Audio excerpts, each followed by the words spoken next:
ኢትዮጵያ ለዘመናት የተሸከመቻቸውን የታሪክ ጠባሳዎች የፖለቲካ ቅራኔዎችና የስርዓት ስብራቶችን ለመጠገን በርካታ ተግባራዊ ስራዎችን በማከናወን ላይ ትገኛለች። ይህ ተግባር ደግሞ በሁለት ዋና ዋና ምሰሶዎች ላይም ቆሟል። ሀገራዊ ምክክርና የሽግግር ፍትህ።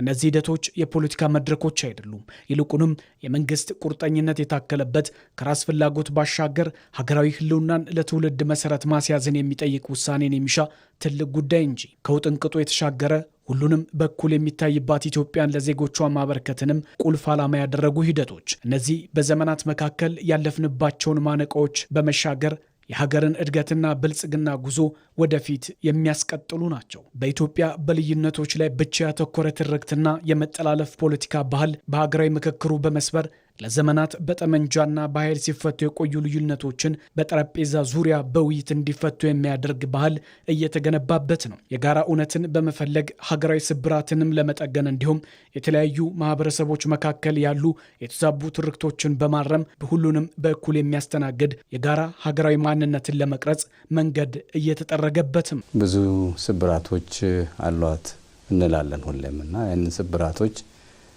ለመጠገን ለማከም እና አንድ ጠንከራ ያለ ሰውነት እንዲኖራት ለማድረግ ብዙ ጊዜ ተመኝተናል፣ ብዙ ጊዜ ማስበንበታል። አሁን ጊዜው ደረሰና ለመመካከር በቃን ማለት ነው። ይሄ ምክር ለ130 ሚሊዮን ህዝብ በአጠቃላይ የመጣ ጸጋ ነው ማለት ነው።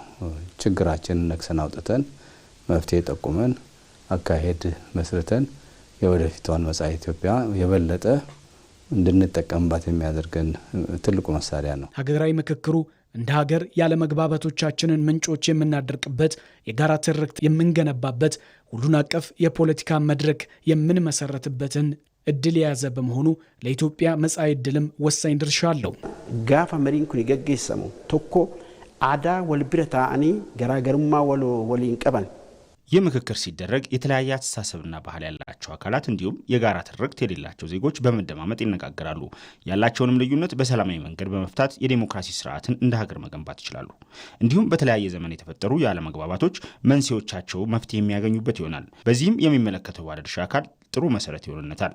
ስለዚህ በታሪክ አረዳድ ላይ ያሉ ልዩነቶች የግጭት አውድ መፍጠሪያ እንዳይሆኑ መግባባት ላይ ለመድረስ ያግዛል ብዬ አስባለሁ። በአጠቃላይ አዲስ የፖለቲካ ምዕራፍ መፍጠርም ያስችላል።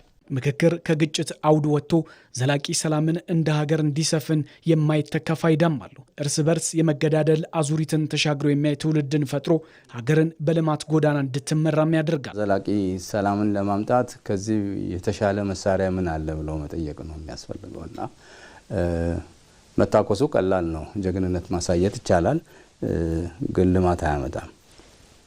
ብዙ ጊዜ አይተነዋልና አዙሪት ውስጥ የመግባት ጉዳይ ነው ማለት ነው።